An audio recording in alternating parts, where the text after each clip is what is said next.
You are listening to New Theory Radio.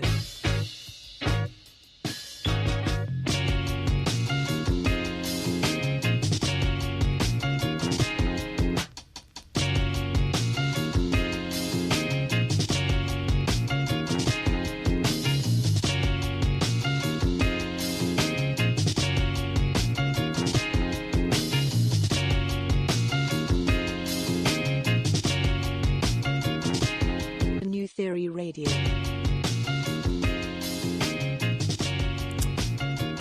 Hello and welcome to another edition of New Theory Radio. I'm your host, Nav Nanwa. This is the show where we theorize on all things current affairs, pop culture, and everyday life. And we're recording live from the CFRE studios, as well as you're probably listening to this on either iTunes or Spotify or our website, which is www.newtheoryradio.com. Very excited this week as I'm actually doing a special wrestling themed episode. For those that know me personally, everyone knows I'm a huge wrestling fan. And, I'm going to have some fun talking to one of my buddies. He is no stranger to New Theory Radio. He was actually on the show just a few months ago. And he's back again because him and I actually went to the same wrestling show over the weekend. So right when I saw him, it just made sense to reach out to him and try to get him involved and do a little discussion with me. You may know him as as one of Mississauga's great MCs, musicians. He does it all. He's worked with the RZA. He's worked with Theory of a Dead Man. He's done stuff with Lady Gaga, Justin Azuka, Grammy nominated songwriter producer Randy Crawford, who has done work with Toby Mac. He's done a lot of opening slots for the likes of Carl Wolf, Rob Bass, even. Oh my God, even Maestro. This guy's done Paul, you've done a lot, man. Thank you, man. I appreciate that. My homie, The Identity Crisis, is back. What's up, man? Hey, dude, thanks for having me, man. No, I'm so excited, man. This is crazy. Like, I think we had a great time the last time we had you on the show. We were theorizing on many different topics. I think, what did we? We theorized about Liam Neeson and him being racist. And I ended up watching that movie afterwards. Oh, did you? So yes, you ended up piecing it out with Liam Neeson. But no, man, it was funny because we bumped into each other at the Impact Wrestling show this past weekend in Toronto. Rebel they were doing Nightclub. at Rebel Nightclub, which Rebel Nightclub was an interesting venue, man, for a wrestling show. I kind of dug it. It was cool, man. Yeah, it was super cool. I've been there for shows. Sound Academy. Yeah. Sound Academy, right? Yeah, I did Sound Academy before. I think it was the Docks back in the day, too. Yeah. In the day, And yeah, it was great because they started to do wrestling shows out there. And, shouts to the team at Impact Wrestling, Ariel Chenier and everyone else for hooking it up. But, fantastic event. And, for me, before we jump into it, because this show, I'm actually going to be playing some clips from some interviews that I did up at Impact Wrestling with a couple of known wrestlers on their rosters. But before we jump into that, man, what I found very surprising, especially with going to local wrestling shows, is almost seeing the kind of fandom that shows up to these shows. And again, I'm a huge WWE fan, been a WWE fan my entire life, and noticing that crowd, which is more mainstream, versus a crowd that goes to like an Impact Wrestling or more of an independent style show. You definitely are surrounded by your diehards. How would you describe, you're going to a wrestling show? And actually, when was your first pro wrestling show that you ever attended? Ooh, man, Maple Leaf Gardens. Oh wow, you actually went to Maple Leaf Gardens. That's crazy. Gardens, man. It was headlined by the Ultimate Warrior. Oh wow. But that wasn't the closing match. I remember this very distinctly. The closing match was the Bushwhackers against the Heavenly Bodies. What? I don't know if you remember this. Oh my God. Yeah, they would usually put the tag matches on last at that point. Yeah. This is like late 80s, early 90s. Yeah.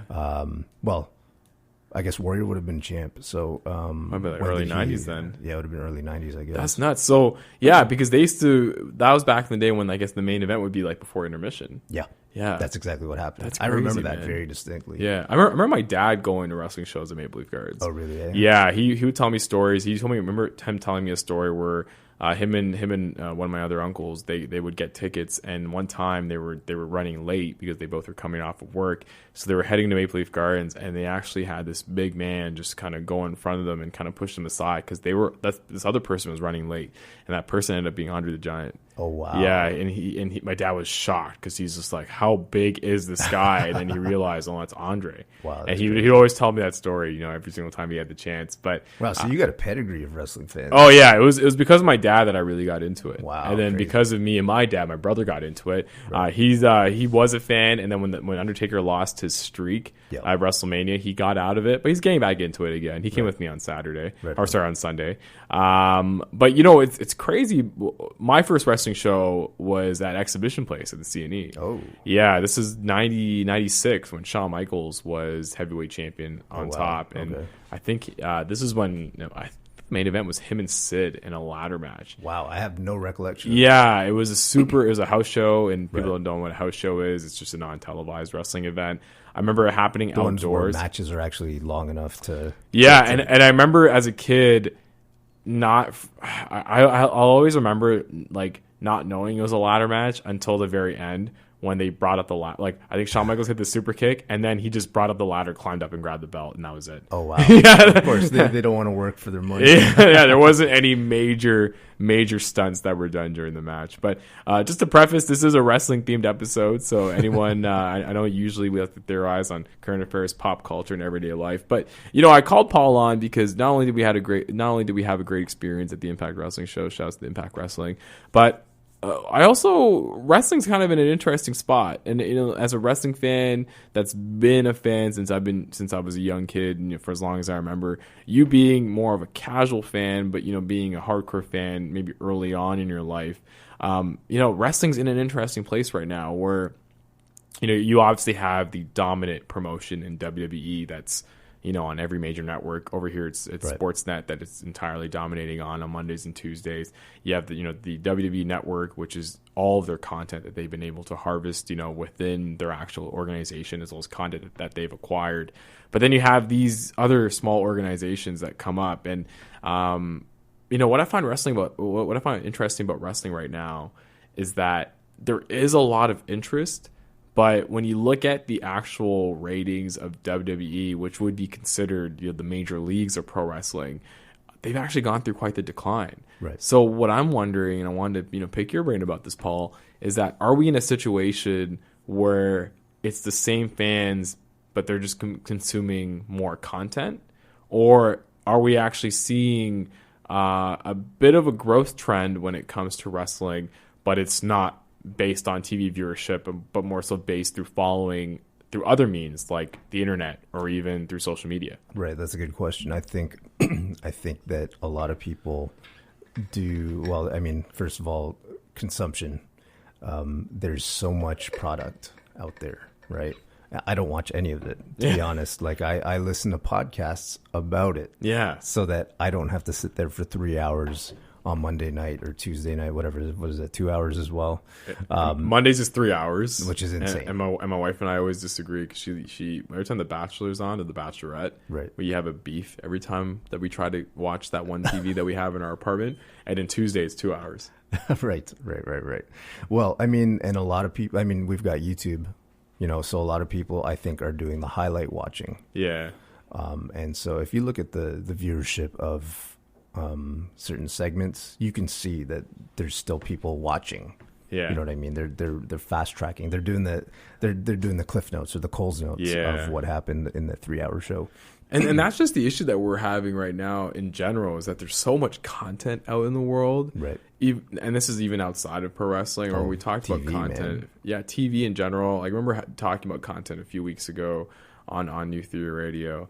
And there's so much out there. Like even, you and I, caught Avengers Endgame last week. Yep. Like that was almost 4 hours of content that we dedicated, out of our lives to consume. That, again, that was a choice that we made. But there's so much, if we weren't doing that, chances are we probably would have been consuming something else, because that's true. There's so much at our disposal currently. And I don't know, man.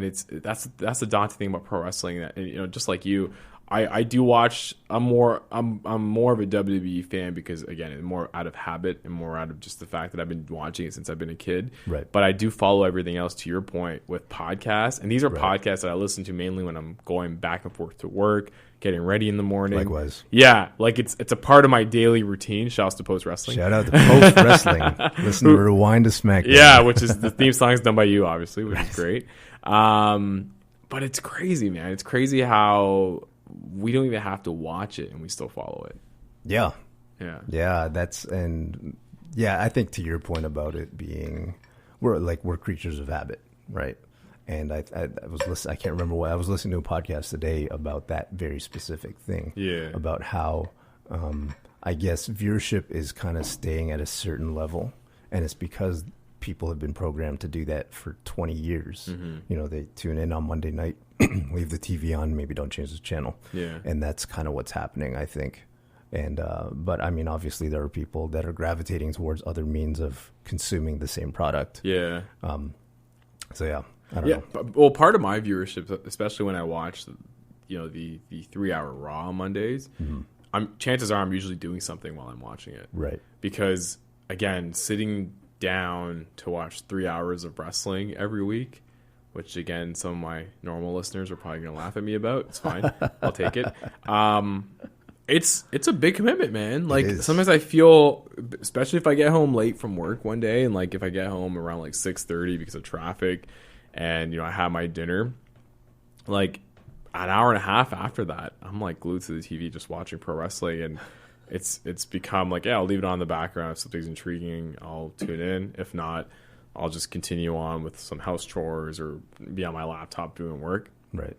There's the one thing I really miss when it comes to watching an event like pro wrestling is almost the special factor around it. Like, I remember as a kid growing up, each and every Saturday, WWE Superstars, man. Like, Right. that was my shit. Like, every Saturday morning, that 1 hour, I'd always look for it. Like, I remember waking up, having like my cereal, having my breakfast, turning on the TV and watching it from like 10 to 11. Right. And that was my once a week fix. This is before we even had Monday Night Raw. Right. Which eventually came on the new VR. Yeah. I remember that, man. Yeah, the new VR was a trip. You were a huge fan. Yeah. And now you're a lapsed fan. Like, Yeah. like a casual fan. Why? How did you become casual? Was it just too much? Did you lose interest or what? After The Rock was pretty much done, Yeah. I was done. That's like everybody I know, That's a man. long time ago. That's Right. like everybody I know. Whenever it's two things. When I tell people I'm a pro wrestling fan, they say, "Oh, I was a fan with like Stone Cold Steve Austin, The Rock, Triple H," Right. or they tell me, "Oh, I was a fan with like Hulk Hogan, Roddy Piper, Randy Savage." Right. Like no one's ever telling me, "Oh, I was a fan when like John Cena, Randy Orton, but Dave Batista." I think that has a lot to do with like the age demo as well. Could be, 'Cause yeah. There's definitely people. There's kids that are in their early 20s, mid to late 20s now, maybe, that grew up on the Cena train. Yeah. Which is why they popped huge for that little thing that he Base did on Dynamics? WrestleMania. Yeah. I remember my brother popped my brother popped huge for that. He's because younger, right? He's 24. Well, that makes sense. And I That's in his remember wheelhouse. when John Cena was getting big in like 03, 04. Right. My brother was like a mini John Cena. His email address was Cena wannabe. I kid you not, Amit. My brother Amit, he's probably going to listen to this and hate me on that's it. hilarious. But he had Cena wannabe as his email address, and he had the Word Life At T-shirt. hotmail.com. Yeah, hotmail.com, which is so funny. You can MSN him anytime. Yeah, you can add him on MSN. I'm sure he still uses it.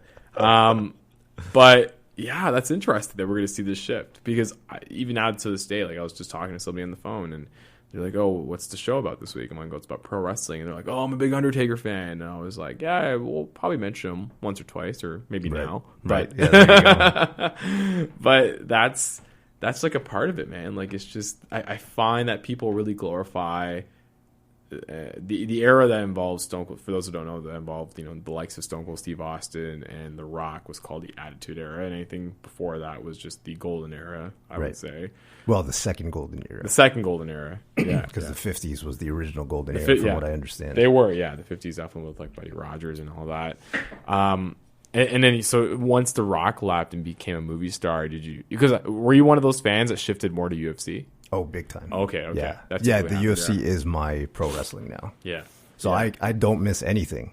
Yeah. Literally this weekend, I had both Bellator and UFC on Oh my God, simultaneously. Really? Yeah. That's crazy. I'm that dude. Crazy. That's so funny. That's the equivalent of having Raw and Nitro on at the same time. If you weren't able to do that here, but in the States you were able to do that. Yeah, you're a diehard UFC fan, which is interesting because I'm actually seeing a lot of people who are getting out of UFC because of just makes sense. the amount of content. Yeah. And that's the thing. If we're going to take this back to the conversation on wrestling popularity, I feel like right now we're at an interesting stage where popularity is declining, but the content's increasing. It is. And yeah, that's like an absolute spit in the face of the concept of supply and demand. it is totally. So it doesn't make sense. They're literally shooting themselves in the feet. Yeah. Both feet, not just one foot. You know what I mean? Like they're I don't know. Yeah. But it's crazy because there's like you're having some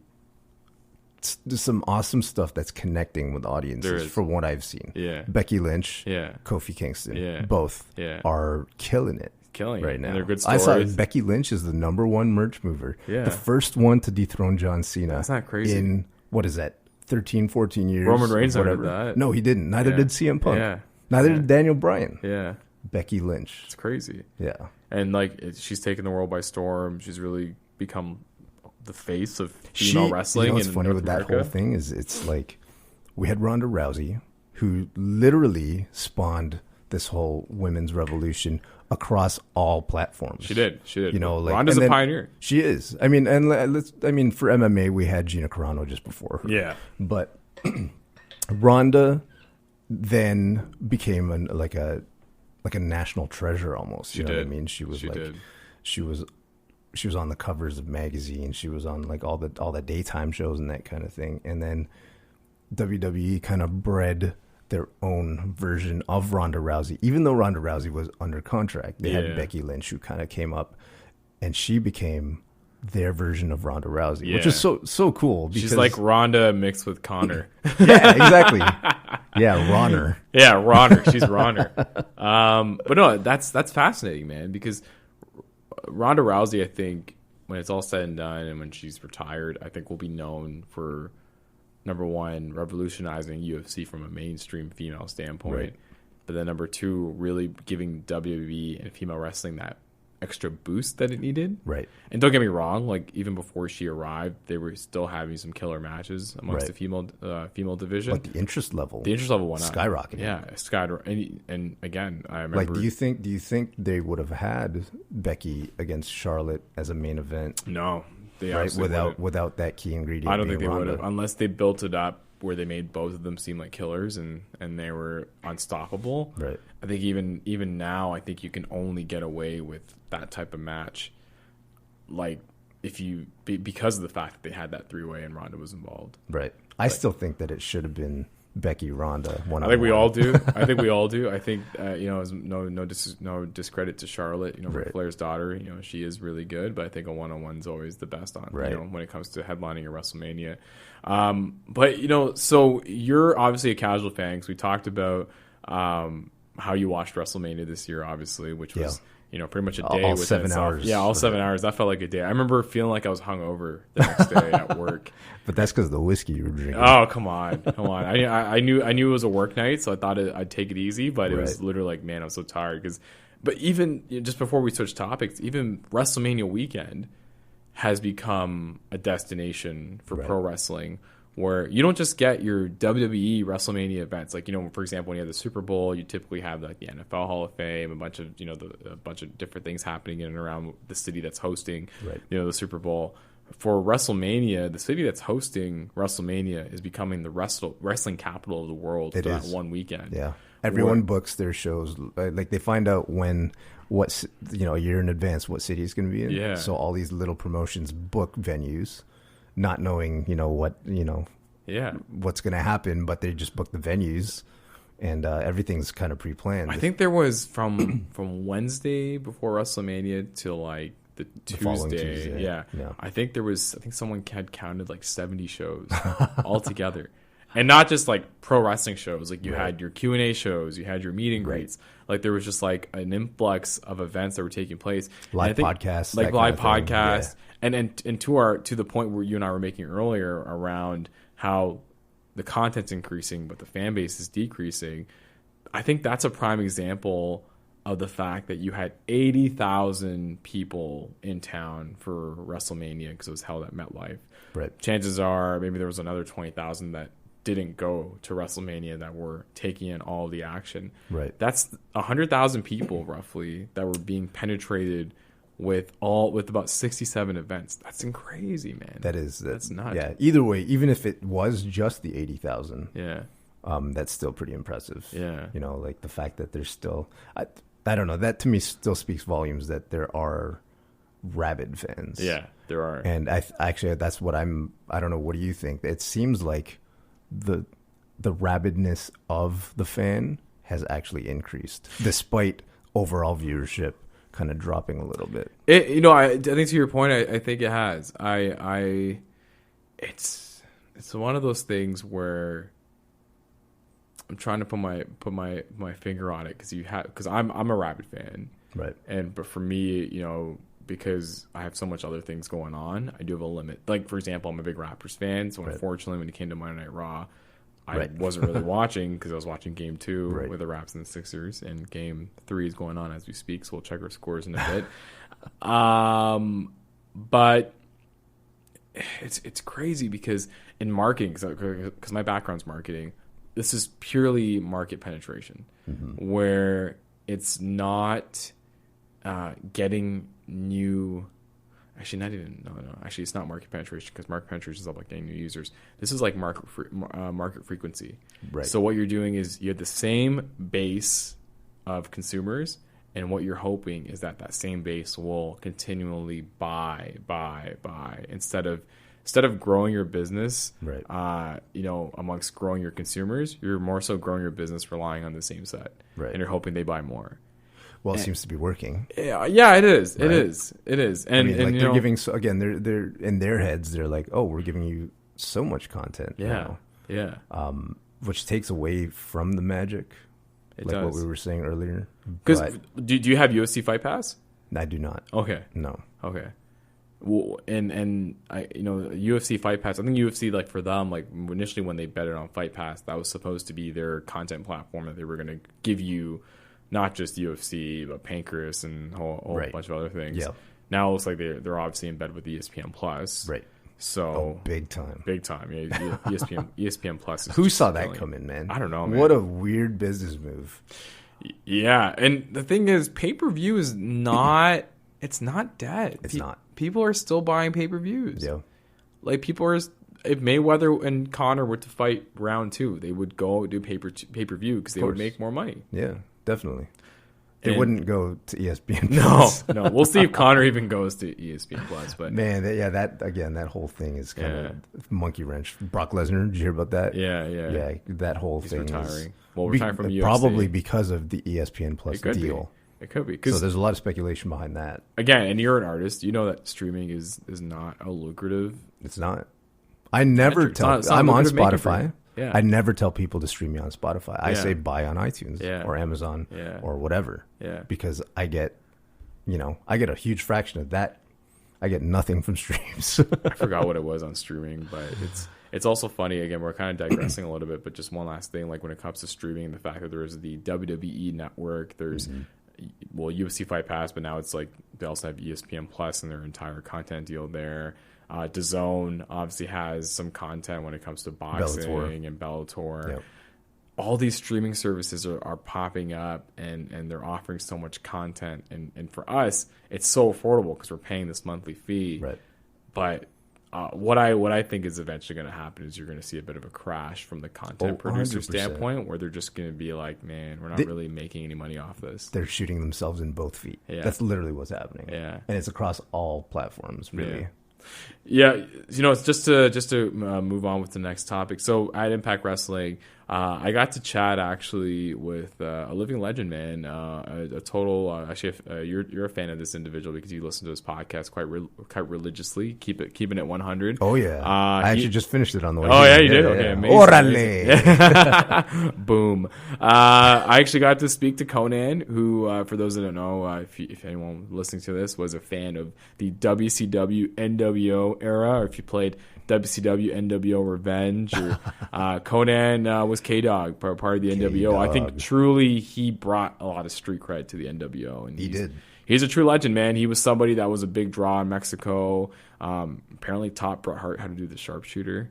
I heard of that. Yeah, and he's still kicking it today. He's still one of the best on the mic. He's one of the smartest guys in the business. He was at the Impact Wrestling show because he was involved in the LAX versus Lucha Brothers match, which was absolutely insane. I remember showing clips of that match to people at work on Monday, and they were like, "Whoa, where were you at? Is this even legal?" But you know what? I got to talk to Conan because another thing that's interesting about pro wrestling is nostalgia, and even with the hoodie that you're wearing with the NWO logo for life.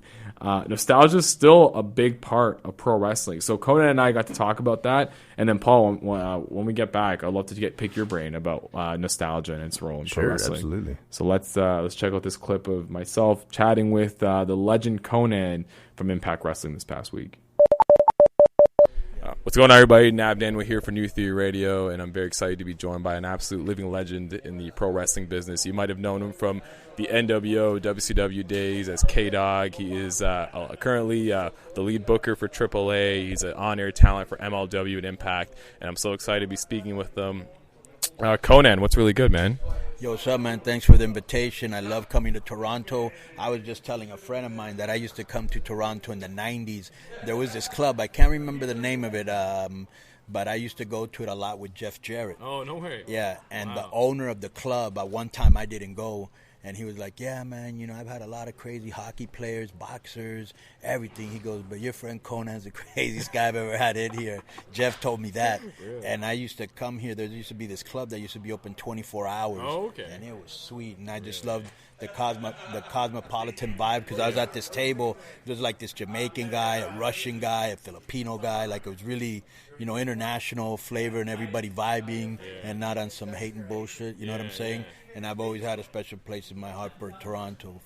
Yeah, and that's what really Toronto's all about because, a lot of people, when they come to Toronto, they don't really know what to expect. Right. And they come here and they see how ethnically diverse it is here and how everyone kind of lives under one roof in peace. And there's not really, a lot of major issues that are taking place. And some people also call it mini New York as well, which, we do like that sometimes. But I think right now people like to call us the Six. If anything, so you're pretty much with Drake before Drake. T-Dot to the Six. I think that's Drake's fault. I think Drake changed that. I still call it the T-Dot. I still love the T-Dot. But no, I wanted to talk to you, man, because obviously you've been in the game over 30 years. And you've definitely seen a lot when it comes to your career, whether it was being one of the number one draws in Mexico, whether it was transitioning to WCW and being part of the NWO and being one of sort of the legendary members. But you also did a really great job in sort of infusing hip hop culture into pro wrestling, which again, I still think about, PNUs and Men on a Mission. I think it didn't really get cool until you put your stamp on it and we started to see you, dressed like people like us when I was like in middle school and high school. That was like, hey, that's someone like us that's on TV, that's hanging out with the likes of Hulk Hogan and Kevin Nash, but we can definitely relate to them. Was that always sort of a part of your role as a pro wrestler in regards to making sure that whatever you did was easily relatable to the people that were watching you? Well, in that occasion it was because the first time that I really did a gimmick in the United States was in WWE as Max Moon. Yes. That basically was an idea that I had seen in Japan in some anime or something, and it was going to shoot smoke and confetti and fire, and it was going to have a jetpack. This was actually Vince's idea. We were going to have a jetpack, and I was going to fly from the stage into the ring. How crazy would that have been? No way. Yeah. So then I always wanted to do something that nobody else did. So when I got to WCW, even though I'm not Mexican, I'm Cuban, Puerto Rican, but I wanted to show love to the Mexicans because they made me. My career was made in Mexico, and I just thought, well, fuck, these are the people that I hang out with, you know, on the street, and we listen to music and the lowriders and, you know, all that. And so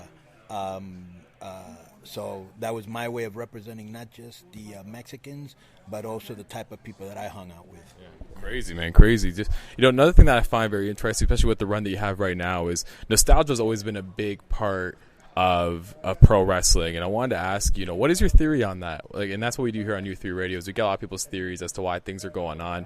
Why do you think, you know, nostalgia is such a prominent part of pro wrestling? And why do you feel like it always, you know, sort of comes back to sort of the golden age that you were in when it comes to the Monday Night War, specifically with the NWO? I think nostalgia is across the board, whether it's movies, TV, wrestling. You always want to go back and see the stuff that resonated with you when you were a kid, because I'll give you an example. When you meet somebody as an adult that, you know, you look up to their work as an adult, okay? It's not the same feeling as when you meet somebody that you grew up watching since you were a kid. That's a whole different level of, like, adulation. You know what I'm saying? So when you can go back to that and remember, like, how things used to be when I was a kid, or that's the guy that I grew up watching, that's real special, and that's what nostalgia is. And so you're going to find that in wrestling or anywhere else. That's great. One last question, because I know you're probably really busy here tonight with the Impact show on the way, is right now, with the fact that nostalgia is a big part of pro wrestling and does have a role in your minds, you know, especially since you are a booker with AAA and you are one of the brightest minds in professional wrestling, what role do you feel nostalgia can play sort of in the current product and really uplifting everyone else who's coming up? Well, you know, you just find those special acts that still connect with people. Like we had a show called United We Stand during WrestleMania weekend, and Sabu was there with RVD, and the people were just absolutely going nuts, especially for RVD. Like, they were really, really into him. And like the LAX, they had a match with the Rock and Roll Express. People were into that, you know, and it's just really cool, you know, when you can bring people from the past that, you know, and show them props and respect for what they paved, and they make a little payday, and they're happy to feel that adrenaline, you know, and that it's a feel-good story for everybody, you know. That's dope, man. Honestly, I really appreciate it. It's been an honor meeting you. I'm going to let you go do your thing, because I know you got a busy night ahead of you, but thanks so much for everything that you've done for the industry. And again, man, keep at it, because even now you're still one of the best performers doing it. So thank you so much. And honestly, I am a bit of a nerd when it comes to your podcast, Keep It 100. So if you can just give me a boom, that'd be great. Yo, man, check out Keeping It 100. We're going back to where it originated, MLW Radio at MLW.com. Boom. There you have it. That was my chat with the homie Conan. I guess he's a homie now. Oh, he's always been a homie. What are you talking about? Yeah, Conan was dope, man. He was super chill, super cool. He really loves Toronto. Probably loves it a lot more now that we have marijuana legal. But yeah, he was smoking that Iranian tobacco. He definitely was. Boom. I'm sure he was. But yo, he's amazing. It was quite dope to meet someone that. Again, I wasn't lying in that interview clip when I was watching WCW, and you would see Conan come out with the likes of, you know, Lex Luger and Kevin Nash and Hulk Hogan. I felt like he was one of us. Like, I felt like he was, like, he dressed like us. Like, yeah. I remember wearing, like, you know, I remember sagging my jeans and wearing baggy clothes, wearing flannels. Right. Like, that's how we looked. And when he had you know, hip hop infused with his style, it just felt more authentic. So it was cool to talk to him about nostalgia, and the fact that I think nostalgia is a big reason why he's been able to have so much longevity in his career, now being a manager in pro wrestling and also being a booker, or, you know, head writer, you could say, in AAA for Mexico. But you're obviously, Paul, you're rocking the NWO sweater, which is super dope. I need to cop one. I might try to steal that one off your back. What does nostalgia in pro wrestling really mean to you? Because, you know, you being a hip hop artist, there's so much nostalgia, pro wrestling nostalgia that exists, you know, within the hip hop world. Yeah, you know, for sure. Yeah, Pusha T with Ric Flair. Yeah. I told you about West Side Gun and Conway, and how, you know, West Side Gun was glorifying Chris Benoit recently, which was an interesting choice, but kudos to him. The album did sound pretty good.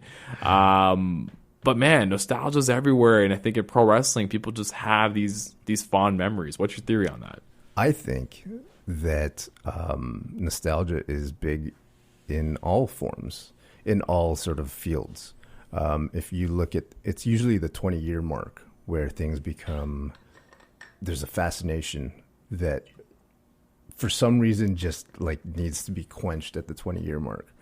NWA, you had that biopic that came out. Yeah. That was really, what was that, 20 years after? It might have been more than 20 years after the fact. But, and pro wrestling's no different. Yeah. I think that you have, man, there's, you know what, it's a harken back to childhood. It is. I think that's what it is. And that's the one thing Conan mentioned too. He really talked about how when it came to the reason why nostalgia is so big in pro wrestling is because a lot of people just reminisce about where they were when they were a child, when they saw a certain wrestler. I'll always remember being at WrestleMania X8 and seeing Hulk Hogan. You were there? I was there. Yeah. I don't like you. I was there. Saw him versus The Rock. And for me, I was one of those fans that What was that? Hogan. What was that like? What was that atmosphere like? It was definitely one of my favorite live experiences, but I was also in grade 8. Okay. So a part of me wishes I could have internalized it a bit better. I knew it was loud. It was super loud. I knew it was crazy just being in the audience and seeing that because in your what 14-year-old brain, what was happening during that match? It literally, because obviously you were a Rock fan. Yeah, I was definitely an Attitude Era fan. I've always been more of an Austin fan, but I was a Rock fan as well. Again, it was. Did you feel like, because the tide was obviously going in the other way, in the other direction, and did you feel like, oh my gosh, what's wrong with these people? No, I actually felt like I was 5 years old again. Oh wow, because it was Hulk Hogan, right? And so you did see Hogan. First time seeing Hogan live, right? And I think that's what it was. I think a lot of people probably were in the same position as me, where they were young and they saw Hogan. Don't get me wrong, I'm not a huge fan of Hogan and what he's done lately. But in that moment, it will always be something crazy because I grew up a Hulk Hogan fan. Right. But I also remember, again, I never got to watch like Bret Hart live. Actually, no, I did. Never mind. I did get to see Bret live. I saw him once at the Sky Dome. Oh, nice. It was like another non-televised event. I saw Bret versus Owen. Oh, right after the WrestleMania 10. That's so sick. they went on. They called it the Revenge Tour. Oh, okay. So they were headlining WrestleMania Revenge. Yeah, they were. I remember all those commercials. I was like, I need to go on the WrestleMania Revenge Tour. They put on a like Matt Classic every night. It seems like, because they were two brothers, man. Yeah. So, but nostalgia's huge because you're seeing it now. Every time WrestleMania hits, you had Batista come back. Yep. That was nostalgia. We talked about earlier. You know, anyone who's now in their early to mid 20s is probably like, oh wow, Batista's back. Right. Even like we mentioned earlier, when John Cena came out of WrestleMania and did his hip hop gimmick, like if you ask me, like that hip hop freestyle rap John Cena probably doesn't age well. No, it doesn't. But you know what? It was dated when it was out. Yeah. Let's be honest. That was another reason why I saw that live.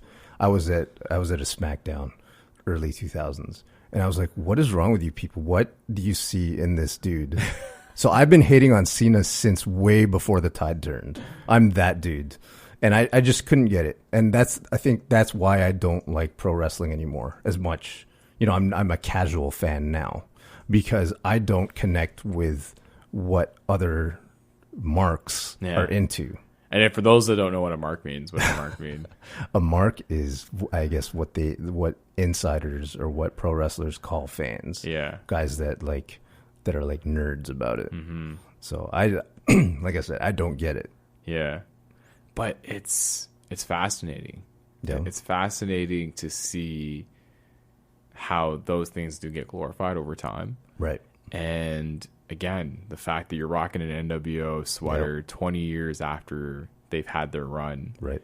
It's crazy. Like that's all stuff that resonates to people. Like, even if like during the Attitude Era, people were always still like throwing up the Four Horsemen symbol. Yeah, You know what I mean? There was Horsemen. always that kind of thing. Or the Hogan Oh yeah. call, I can't yeah. hear you.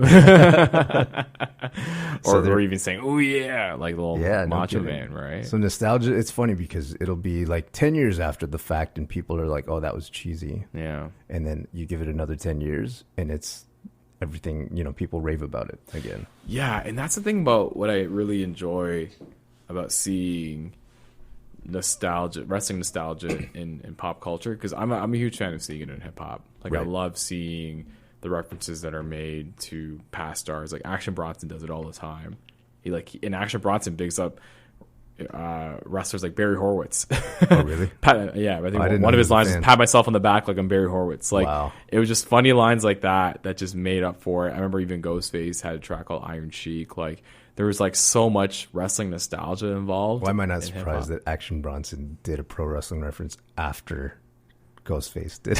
Oh God, we're gonna start this debate now. We're gonna start this debate. I'm kidding. Hey man, I'm a big Tony Starks fan, man. Don't get me wrong, but I love Ghostface. But I feel like in hip hop, I think the ultimate glorification is obviously given to Ric Flair. I think Ric Flair, because of the style and profile and Right. the stretch cars, the jewelry, the championships. Ric Flair drip. Yeah, Ric Flair drip. Right. Offset and 21 Savage. Ric Flair drip, and Ric Flair was in the video. He Yeah, was, man. he was stunning in the video. Yeah. Ric Flair's taken a life of its own. I even remember. I think Ric Flair's coming to Mississauga this weekend For what? for this trading card expo. That's a thing? That's a thing. Wow. And Ric Flair will be there at the International Center in case That's you want to cool. go. If you want a photo with Ric Flair wearing the robe, you have to shell out $200, and that does not include an autograph. Yeah, there's a price list, and he's way more expensive. He's in crazy debt, so he's got to make that money back. No, man. I'm sure Rick's fine. I'm sure Rick's fine. But it's funny because his rates for photos and merchandise are a lot higher than Vladimir Guerrero Sr., Oh, which is crazy because Wow. Vladimir Guerrero Jr. We're all on the Blue Jays craze Right, now because we right. think he's the new messiah when it comes Right, to the Blue right. Jays. Oh, that's So crazy. you would think his dad would have the ripple effect, but it's actually not true. Like I was looking at the rates because I wanted to see, oh, hey, maybe I can go check out Ric Flair, and I was like, I saw the prices, and I was like, I don't know. I did get to meet Ric Flair in 2004 at an autograph signing at a Walmart, which is pretty sick. right on. But Ric Flair is like somebody that even like sports teams Oh, yeah. bring out to events, and they'll recite his famous interviews, his famous promos, just to get people amped. So again, I don't know. I don't know if I see that happening 20 years from now when like the Toronto Raptors are winning their 5th championship and then they recite, you can't see me to like the opposing team. We're out of that bubble, but I think that's a thing. That'll Yeah. be a thing. Yeah. That'll be a thing. Or at least like the yes movement. Yeah, which Will also continue, blew up because right. it's such an easy chant. Yeah, that'll continue 20 years from now, probably, Yeah, that's I crazy. mean- What's your favorite nostalgic pro wrestling moment? If you can tell me a top 3, what would it be? Okay. Wow. Wow. Or you can tell me one. Okay. The creation of the NWO. Oh, okay. That was mind blowing. Yeah. You had essentially, if I can break this down into like layman's terms, you had Guns N' Roses. Maybe, okay, how about you had Michael Jackson pairing up with Nirvana. Because up until that point, there was no Stone Cold Steve Austin. There was no Rock. But you had the biggest star of the 80s, Hogan, pairing up with Nash and Hall, who were arguably some of the biggest stars of the 90s up until that point. So that's essentially what was happening in my brain. So it's like they were going on tour together as a group. It was like a super group with like Nirvana and Guns N' Roses or something along those lines. You know what I mean? And yeah, that's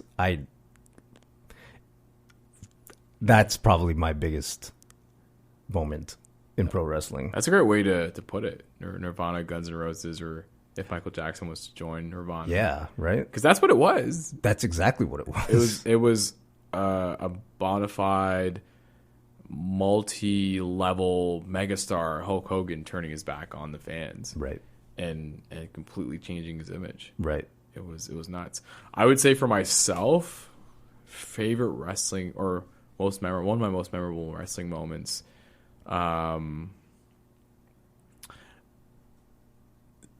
Definitely like Hogan versus Warrior for sure.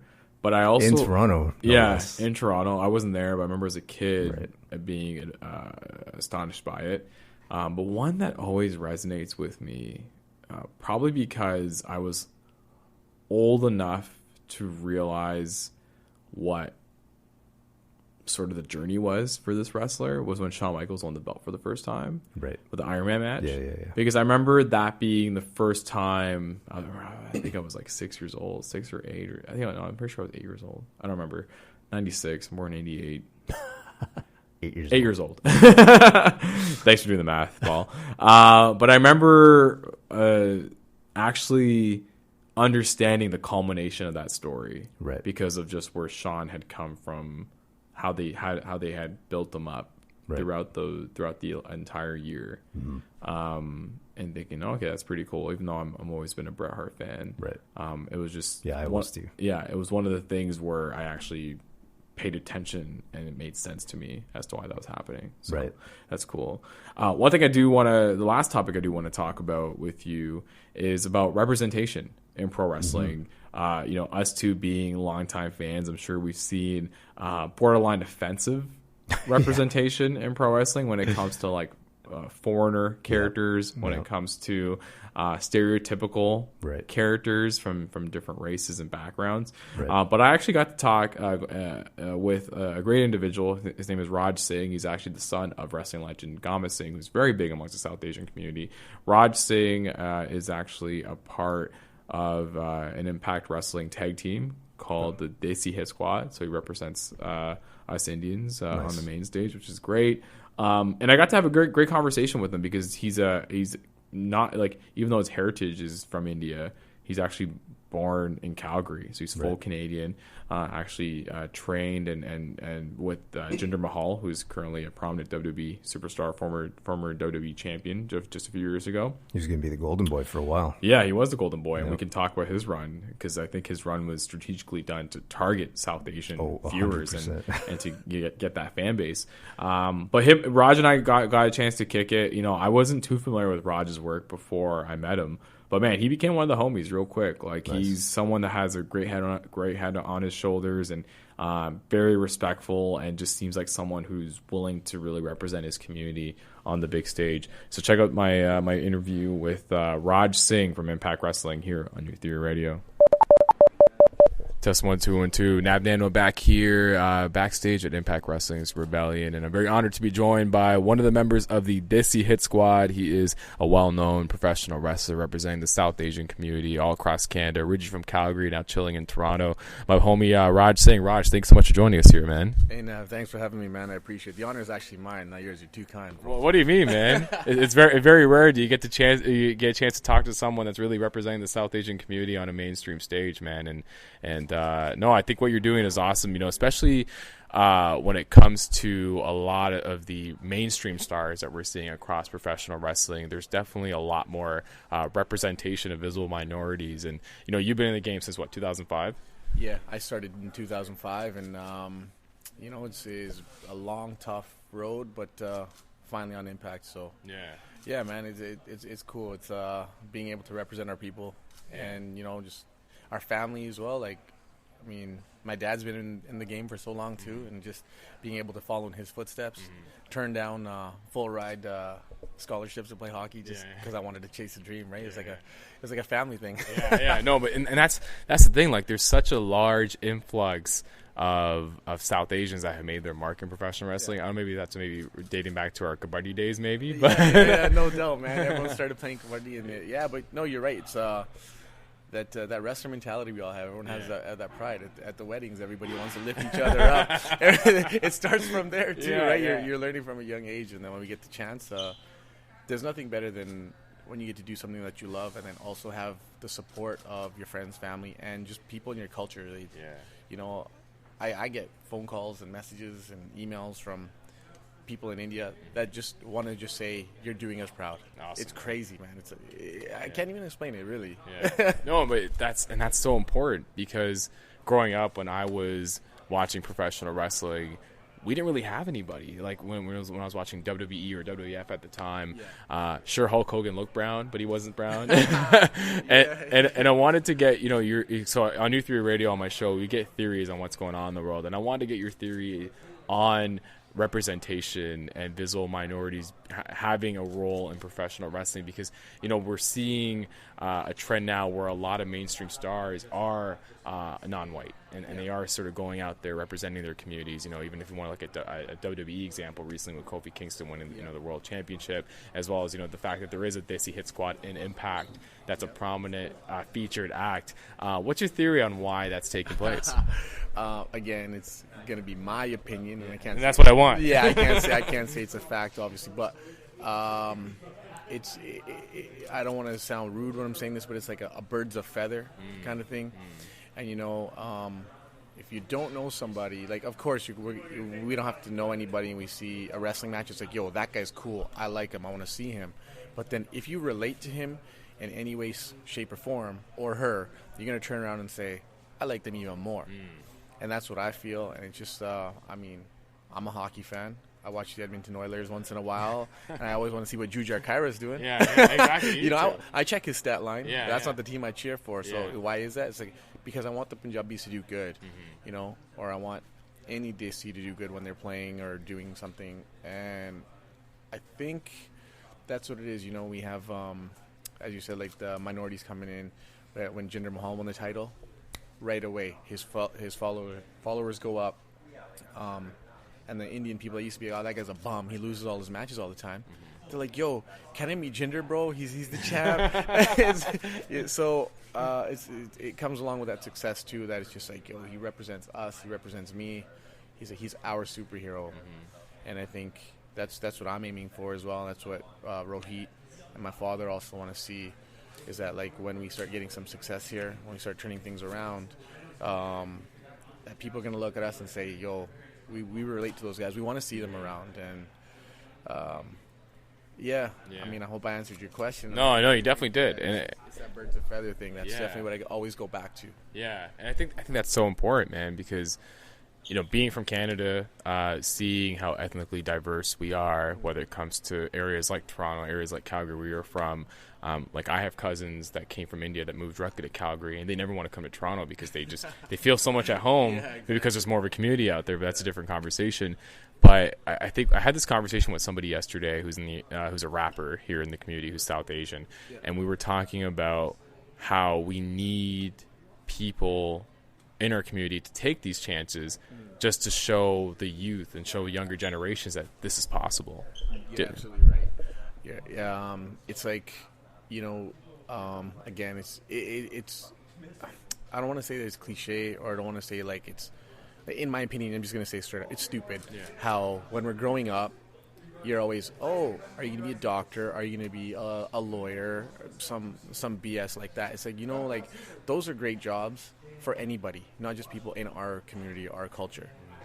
And it's just like, why is it that every time that there's a movie or something, the characters have to be, an Indian doctor, or I always refer to Harold and Kumar, where his dad wants him to be this lawyer, but he wants to do whatever he wants to do, and just we need to, I guess, you're right, take our chances, and we don't have to be in a mold that's stereotyped or programmed. Like, why not be a radio host, be a photographer? Why not go and open a restaurant? Yeah, exactly. Right? Why do you have to do something that someone else has projected for you or thought of because their family did it or their friends did it in a different city? It's like, oh, this works. Yes, it works, but no risk, no reward. Yeah. And that's what you have to do, and it's coming. It's definitely changing. There's that rapper from Toronto, Nav. Yeah. Who shares the same name as me. Absolutely. That when you said South Asian rapper, I was like, yeah, okay. That's a different one, not Nav, because that would be interesting. Me talking to Nav, we're supposed to share the same name, but it wasn't Nav. No. Yeah, it'd be like he's talking himself. You got to take those chances, because eventually People take you for your talent and your art.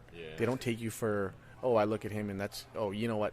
He's just a brown guy. He's just an Indian guy. It's like, yo, he's a rapper. He's a wrestler. He's a photographer first. That's what we need to do, and I think that's coming. That's what we're getting to. Do you find that, because we talk about Harold and Kumar and just the stereotypical, sometimes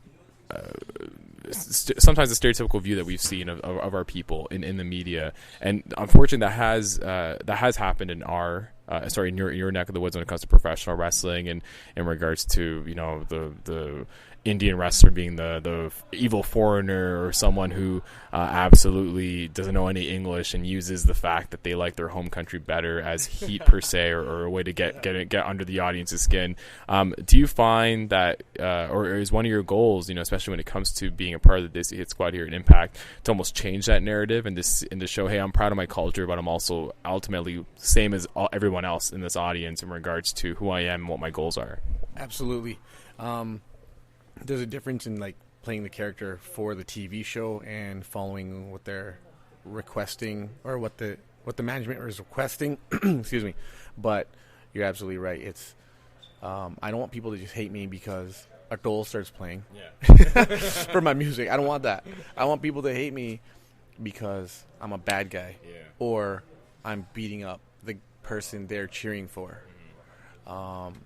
And you're right. It comes from the TV, and I don't know. Maybe people see it as like a joke, but we're definitely doing our best to get away from that, because I'm not trying to big myself up or Raju up. No, please do. Nah, but like we have talent, and that's why Impact has brought us here. They didn't turn around and say, you know what, we're just going to take two random wrestlers that are Indian or have Indian descent, and we're going to bring them here. There's a bunch of Indian wrestlers, so they took a couple of a group because it was the talented from that, which is good. That's the first step. And now it's just a matter of doing more, so that the company says, you know what, let's get those guys in. Let's get Raj and Raju in the matches. Not, we need the Indian guys because we have a big viewership in India. we want these guys because we want everybody to watch them. Yeah, no, and that's a great way to put it, because the example you brought up, unfortunately, is something that is of reality, not just even in pro wrestling, but in any line of business. Whenever a company wants to either attract a certain demographic or tap into a certain country, the idea is let's actually get someone from there and say, hey, look what we're doing, and it can be very inauthentic, in regards to being able to have that approach. What are some of your goals, man? Like, at the end of the day, you've been in the game for quite some time now. You're in Impact. Like, is the Impact Heavyweight Championship the ultimate goal that you want to bring back to the community? So, I will say my first goal was to make it on a major stage, which I was fortunate enough and blessed enough to do it now. And now my next goal is to have the company have faith in me. That's the next goal. And then from there, I want a championship, and I want a role where the company says, you know what, I can rely on that guy to do anything we ask. If they want me to be a tag team champion, I'll go and do it. If they want me to be an X Division champion, I'll happily do it. And obviously the world title. And again, I want to just be, my main goal is to just be relied upon in this company. Yeah. Awesome, man. Well, best of luck on everything, man. I really appreciate you being able to chat with us. And yeah, we'll have to have you back in the studio, man, to kick it. For sure. Talk more. And maybe even get you out of some of these South Asian events here in the community, man. Anytime. I'm always out in the Toronto area. Mississauga. I'm always hanging out with my Brampton Junta. It's all about the everyone has Brampton Junta, man, no matter where you're from. Appreciate it, man. Raj, best of luck with everything, man. Thank you.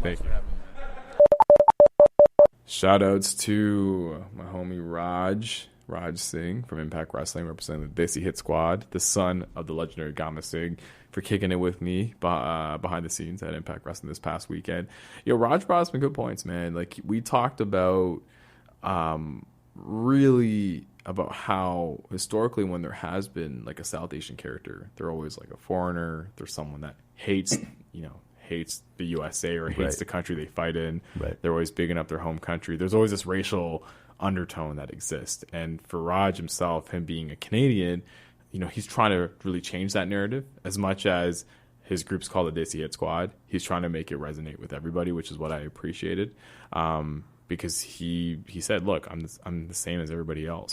Right. And that's the one thing I wanted to kind of end this conversation on, is really talk about representation in pro wrestling. You know, we obviously, the conversation of representation has been a big discussion point when it comes to many different mediums. Right. But I think in pro wrestling, Paul, it's been the most interesting because, again, you do see things that can be considered racist. Oh, yeah. You do see things that can be considered stereotypical. Mm-hmm. But now, for example, if you look at WWE, you mentioned Kofi Kingston earlier, there was a bit of a racial overtone when in regards to his build-up to WrestleMania this year. Right. But overall, I think it's fantastic that you have someone like a Kofi Kingston as your world heavyweight champion, because I think that is needed, and I think that's what made the moment so special at WrestleMania. So just want to get your theory on representation in wrestling and whether you think it's actually progressing and becoming better. I mean, yeah, I think it is a little bit, as even though it is like inch by inch. The problem is that you've got a 71-year-old dude that's essentially executive producing and he micromanages. You know, you've got this guy that doesn't get it. Sure, you've got guys like Triple I wonder who's H. this guy that you're talking about. VKM. VKM. Yeah. Voodoo Kin Mafia. That's right. That's an Impact reference.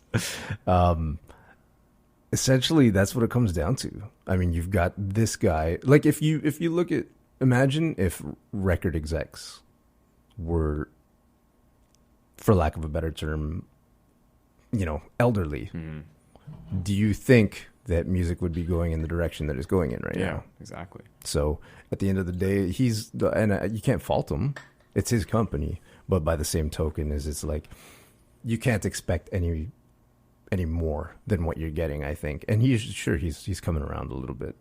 But yeah, it's interesting because, again, so Raj mentioned earlier, trained with Jinder Mahal, who's a WWE wrestler, also from Calgary, who became WWE World Heavyweight Champion 2 years ago.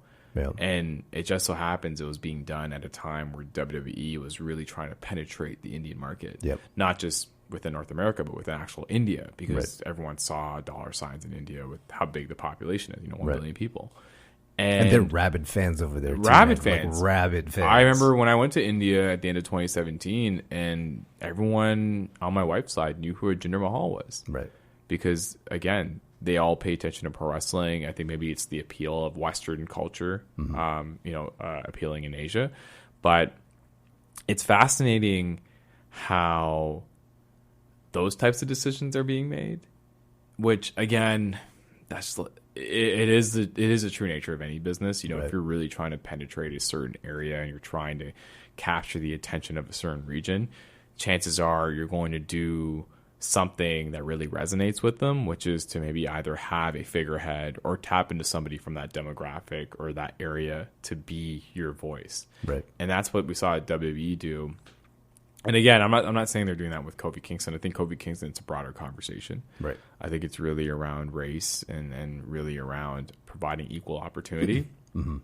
But in some ways, your background's Filipino. Mm-hmm. If you were to see a Filipino wrestler pop up on your TV and all of a sudden... Dave Bautista? Yeah, Dave Bautista. Actually, I don't think a lot of people know he's Filipino, part Filipino. He makes it known. He does, eh? Yeah. He came out with Manny Pacquiao. And did that make you proud when you heard that? I don't think I... Yeah. Yeah? I guess. Yeah, I guess. It seems like they really matter. Oh, okay. It was good ingredients. I don't know. It's kind of cool. Yeah. I don't know. It's fascinating because you look at wrestling in the 1960s and 70s, even in the 80s, even in the 90s. Right. A lot of these foreigners that historically would come from Iraq or Iran or India or China or Japan were always considered the bad guys, and now we're trying to change the narrative. Right. Yeah. Yeah. I mean, well, the thing with pro wrestling is it's like you get instant, like literally, you either get instant gratification or you get an instant reaction. Mm-hmm. And they I understand why they do things the way they do, because like you have a mob mentality. You do. With this crowd. And I've heard people say this kind of thing, like when you're watching a boxing fight, you don't know anything about either boxer, but you hear, say you're Italian, and you hear that one guy's part Italian, they automatically start cheering for that guy. Yeah. So there is a human nature side to that thing, I would guess. I'm not wired that way, I don't think, but I do understand why people do that. It's funny you mention that, because I know some people that are big Giannis fans because he's the Greek freak, and their heritage is they're from Greece, right? And that's their guy. It's just like for us when Lily Singh got her NBC. Shout out to Lily Singh. Yeah, you've also worked with Lily Singh. There's a sense of pride because she's not only South Asian, but she's female, and she's from Toronto. She's from Toronto. Like, there's so much different touch points in there, but she's going to be representing all of us on the big stage on NBC. I think the one thing that I'm hoping changes with pro wrestling is this shift away from the pseudo foreigner and more towards, hey, we live in a very multicultural environment. Right. These are just your normal Americans or normal Canadians, and they just by chance are South Asian or are Japanese. Right. But they're just like everybody else. And one example Raj brings up is Mustafa Ali, who's a prominent featured pro wrestler on WWE SmackDown brand, who is a Muslim. Who I remember when he did get introduced, they were trying to play off the sort of the Islamophobia, but then they slowly scaled that back. Right. And now what I love another Muhammad Hassan. Yeah, they were trying to go down that route. Wow. And dude's from Chicago, like he was a former Chicago police officer. Right. And now it's kind of morphed into something else where they don't really talk about his background, but then you'll see him and his wife and his kid. His wife has a hijab, and she's very beautiful. And like they're out, they're taking photos. He brings her to the Hall of Fame. He does obviously, wish people happy Ramadan and all that. It's great to see someone do that, but then their identity isn't a big part of who they are on TV. And I think that's where we need to go. Well, look at how the whole Gail Kim thing was treated at the end on Sunday. Yeah. I don't think people even cared that she was, of a different ethnicity. It was just, she's dope. Yeah, and she's had a long, quite the body of work behind her. And, you don't even look at her like she's from X, Y, or Z. I know she's from Toronto, but you don't even look at her as Asian. Yeah, you don't. So I think that there's something to be said about that. Why not just market them the way they are? Yeah, exactly. Yeah. Like, there's obviously nothing wrong with that. And I'm curious to see where we go. You obviously still have some characters that are still tiptoeing the line of borderline offensive or borderline stereotypical. But I remember even people, bigging up the New Day as an example, as being that link between, hip hop and pop culture back into pro wrestling with some of their references of things that they do, which I thought was pretty cool. Like the New Day during WrestleMania weekend did a sneaker drop with Fila. Like it was like stuff that really resonated to another culture that wasn't very stereotypical, but more so tapping into stuff that's popular, which I think is probably the way to go when I think about it. Dude, this was a fun chat, man. Really enjoyed it. Thanks for having me, man. Yeah. Pro wrestling. Yeah, who would have thought? I remember you telling me during one of the interviews, you're like, man, how are we going to position this show? I barely watch wrestling anymore. But no, honestly, I'm so happy you were able to join us, man. Bring you back on the New Theory stage. Thanks, man. Again, man, if people want to connect with you, how can they reach out? You're working on some really cool stuff right now as well. Yeah, you can find me on Instagram at The Identity Crisis, on Twitter at The IDC. Subscribe to me on YouTube at The IDC, and if for everything else, theidentitycrisis.com. Check it out. Yeah, I got albums. I got 3 albums on iTunes. Get them off iTunes. Don't stream them off Spotify. I need to eat, homie. The anti-streamer. Yeah. But yes, go support amazing local indie artists. Like, can I do a quick shout out? Yeah, man, do it. Man, so AJ Styles, when he was in TNA, do you remember his theme song, Get Ready to Fly? Yeah. That's done by a group that I tour with, Grits. Oh, really? Yeah. So shout out to Grits because their single just went platinum. Wow. Platinum. That's sick. 1 million. That's awesome. 1 million. Shout out to Grits. Grits. Coffee and Bone. That's awesome. doing their thing. And where are they from? Nashville. Nashville. Sick, Yeah, man. Hence the AJ Styles connection. Yeah. Shout out to Grits. Congratulations on 1 million buys. That's sick. Yeah, that's amazing. Kudos to Grits and congrats, and hopefully AJ Styles he's still doing music. His thing, man. Right? He's still doing his thing, right? We were trying to get a. I'm not even gonna lie. We were gonna try to get a song for his WWE entrance, which would have been dope. But he went with a good one, DMX. It's a DMX ripoff, but it's fine. Is it not? It's an actual DMX song. It's not Ain't No Sunshine. No, it's. I did not know that. Yeah, I know. Everyone thinks it is. It's one of those Diamond Dallas Page Nirvana ripoffs. Oh wow, I did not know that. Self high five, bang. Okay, sorry I had to do that. But yeah, Paul, thanks so much for joining me. Dude, and again, if you want to connect with New Theory Radio, it's at New Theory Radio on Instagram, Facebook, and Twitter. And if you want to connect with me, it's at NavNanwa, NavNanwa on Instagram, and at NNanwa on Twitter. Give me a shout. Let me know what you think about the show. And yes, thanks again for tuning in to this very special wrestling edition of New Theory Radio. And you will hear us all next time. Peace.